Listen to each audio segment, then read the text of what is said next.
Yo, what is going on, everyone? My name is Nick, or the Notorious Fantasy, and in today's video, I'm bringing you guys Week 7 waiver wire ads for fantasy football in 2020. In this video, we are going to be discussing the running back, wide receiver, as well as tight end position. If you guys want to see the quarterback version of this, Quarterback Streamers was released last night, so check that out. If you need help with the quarterback position, we're going to be discussing running backs, wide receivers, and tight ends in this video. So before I get into it, I'd like to ask that if at any point inside of this video, if you end up having a great time, you end up enjoying, please make sure to hit that subscribe button down below, because not only is it free, I put out content every single day to help you guys win your 2020 Fantasy Football Championship. And I'd like to also ask that if you guys need extra help, you can buy the Patreon. It is $7.50 a month. I don't fucking request that everyone purchase it. If you would like to purchase, you need some extra help, you want a 100% guarantee that I answer your questions, you can buy that on there, and you message me on there, and I answer every single time, and my rankings every week are on there as well for additional help for you guys. So without further ado, let's get into it. Week 7 waiver wire ads for fantasy football in 2020. We begin with Boston Scott, running back of the Philadelphia Eagles. The first section of this video is going to be running backs, then wide receivers,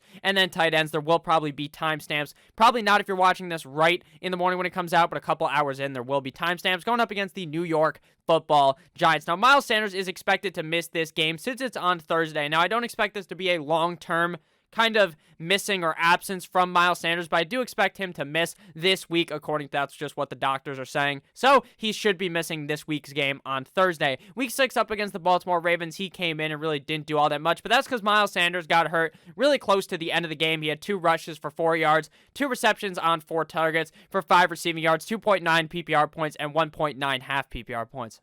Now, last time when Miles Sanders was missing time earlier in the season, I thought Boston Scott was a lock to get 1,000,000 rushes, to play really good. And in reality, he played like absolute shit, Boston Scott did, when Miles Sanders was not there. So do I really believe in him? No, but this is the premier opportunity up against one of the worst defenses in the NFL, in the New York Football Giants, for Boston Scott to put up a big game here. So I am going to go ahead and list him as the number 1 running back to pick up for this week. But the number 2 guy is very close. And I'd actually like to know who you guys would prefer to have, Jerick McKinnon or Boston Scott.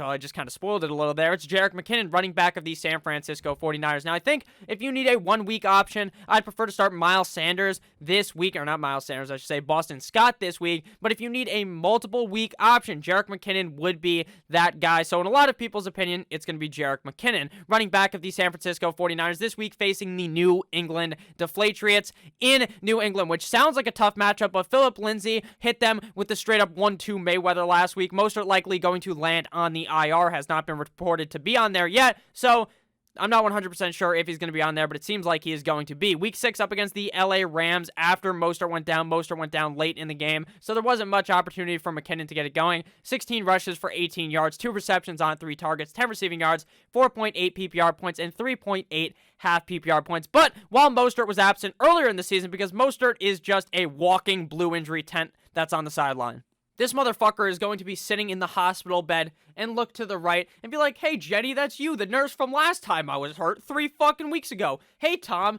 you're the doctor. Hey, Tom, you're also the nurse," because a guy or girl could be a fucking nurse. I don't know. I'm just giving fake names here for the section of this video. He just knows all the doctors. He knows all the nurses. He even knows the receptionist's fucking name. He's like, "Hey, what's up, Pam Beasley?" when he walks in there. That's what happens, because this man is a walking injury cone, like I said, or the walking injury tent, I should say. So he's over here getting hurt left and fucking right, and Jerick McKinnon here is in for a big spot if that is the case. Now, I understand that they do use a running back by committee, which is quite the scary word.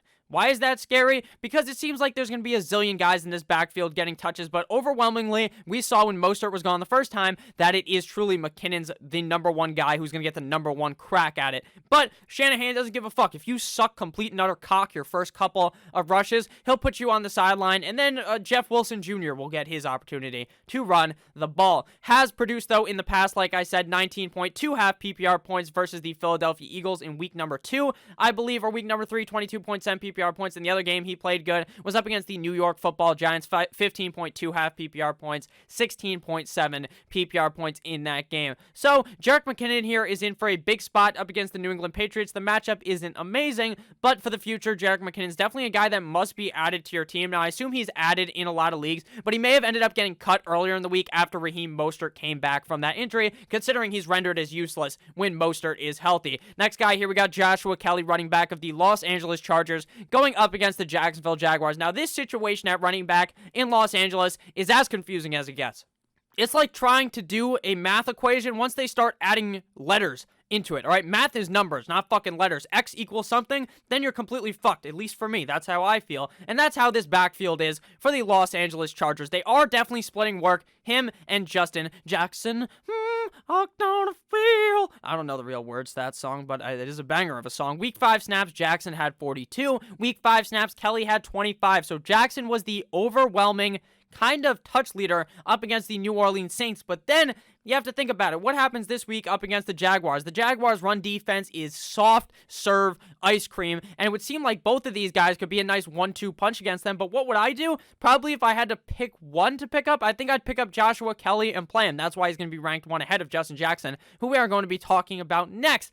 But with that said, if you have the opportunity to just stash these guys, that's your best opportunity, because playing one of these guys, I feel like one of them is going to hit you with a straight-up curb stomp straight to the dome, whereas the other guy is going to be playing quite well. Week 5 up against the New Orleans Saints, Joshua Kelley had 11 touches for 29 yards, 1 reception on 1 target, 9 yards, 4.8 PPR points, and 4.3 half PPR points. So obviously, nothing to write home about for Joshua Kelley up against the New Orleans Saints. Last week, they had a bye. Eckler will be returning relatively soon, but it seems like it may be another week or two before that happens. So Joshua Kelley to me is definitely a snag kind of a player. You sit him down on your bench, and you hope he emerges as the number 1 guy there for the next couple weeks until Eckler comes back. Next guy here, call me Miss Jackson.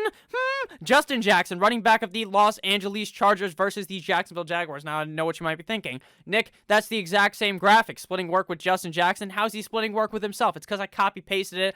I took a bit of a shortcut there, and it doesn't make any sense. But just imagine Justin Jackson was erased, and then it said Joshua Kelley. Week 5, again, Justin Jackson dominated 42-25 in the offensive snap categories. Week 5 at New Orleans, he had 15 rushes for 71 yards, much better than what Joshua Kelley had. 5 receptions on 6 targets for 23 receiving yards. Shout out to Michael Jordan. 14.4 PPR points and 11.9 half PPR points. So Jackson, 2 weeks ago, before their bye, was the guy to start on the team. So who is it now? I still believe it is Joshua Kelley. I still believe he has a stranglehold of this backfield, but it is definitely going to be a split. One guy's not going to clearly dominate the backfield, so it's probably going to be a coin flip on a weekly situation. And this matchup up against the Jacksonville Jaguars is very juicy, but I try to mentally stay away from this one, to just try and believe in some other guys on your team. But if you don't have any other options, there's a lot worse options than Justin Jackson as well as Joshua Kelley on the waiver wire. Now,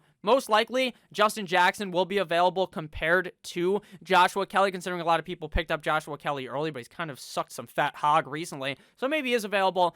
That said, the ranking would be Joshua Kelley to me, then Justin Jackson.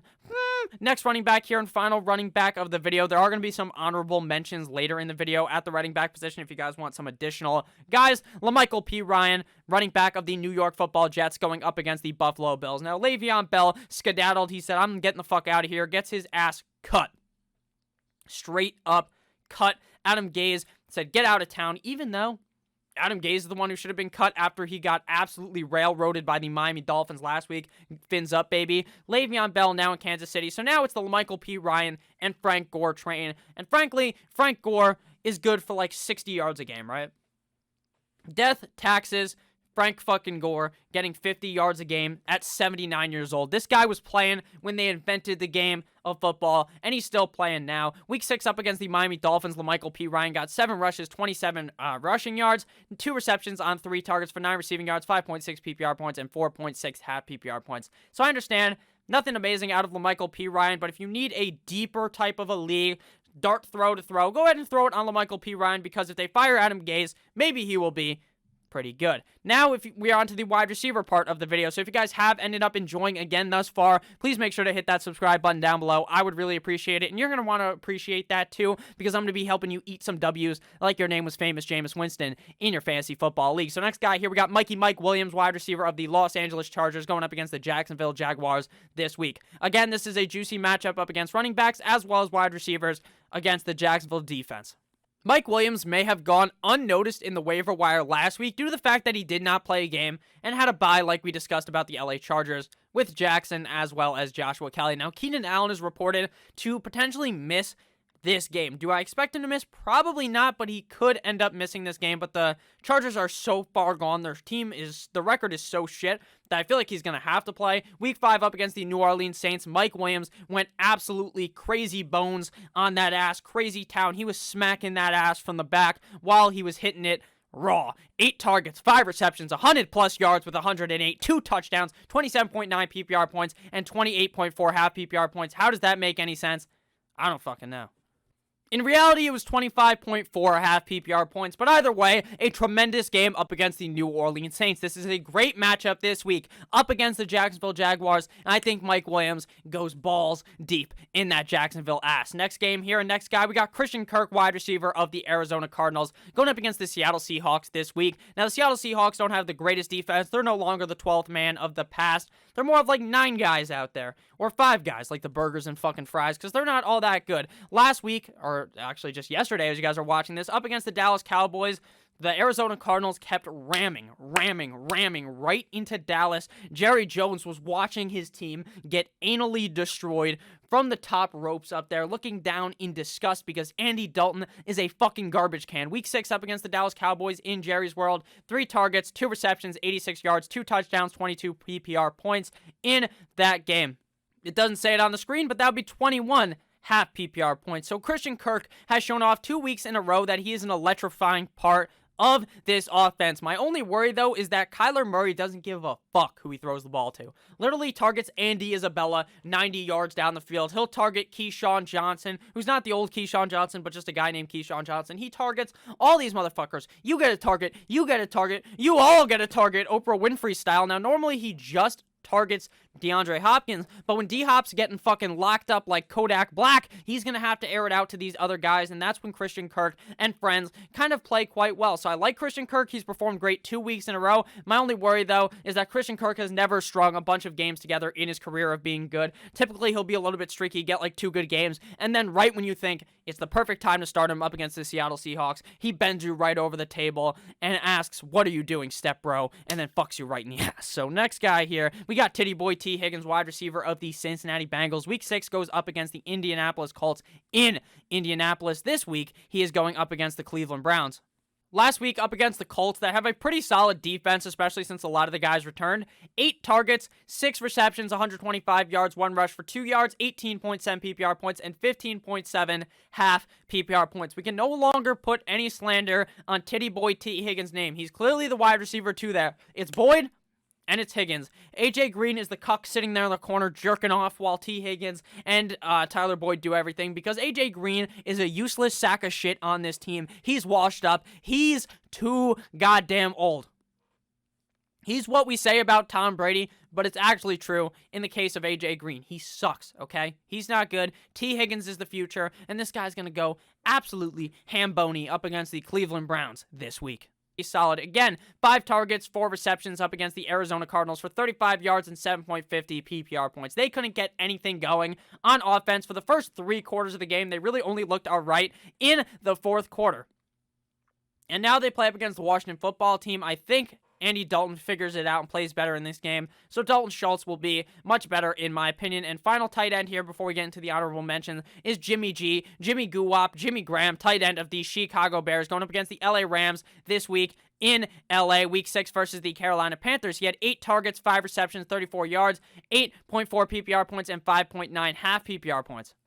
Which, while it doesn't sound amazing, 9-inch Nick Foles loves to target Jimmy Graham in the red zone and when they're going up the field. And if the Chicago Bears are on a decently high-scoring game here up against the Rams, like I expect, Jimmy Graham should be relatively involved. And the honorable mentions of the video, we got Cam Akers, running back of the LA Rams, who played like absolute shit on Sunday. I don't think got a single snap on offense, but maybe he's just a guy you can stash. Latavius Murray, Tony Pollard are your handcuff guys that may be available that you can stash on your team in case one of those guys goes down, or in case the running back fumbles 2 times in Tony Pollard's case, because Zeke fucking fumbled the ball 7 million times in that game. Wide receivers you can play this week: Travis Fulgham, wide receiver of the Philadelphia Eagles. Again, not ultra confident in him because Wentz sucks cock, but they're playing the Giants, so he'll be all right. Cole Beasley, a safe guy to put in your lineup to get you like 9+ PPR points. And Trey Burton is only an honorable mention because if Mo Alley Cox is healthy, I worry about Trey Burton's production, but Burton has looked very good for 2 weeks in a row. So thank you guys all for watching this video. Make sure you hit that subscribe button down below. Check out Patreon if you want some additional content and my rankings and a 100% guarantee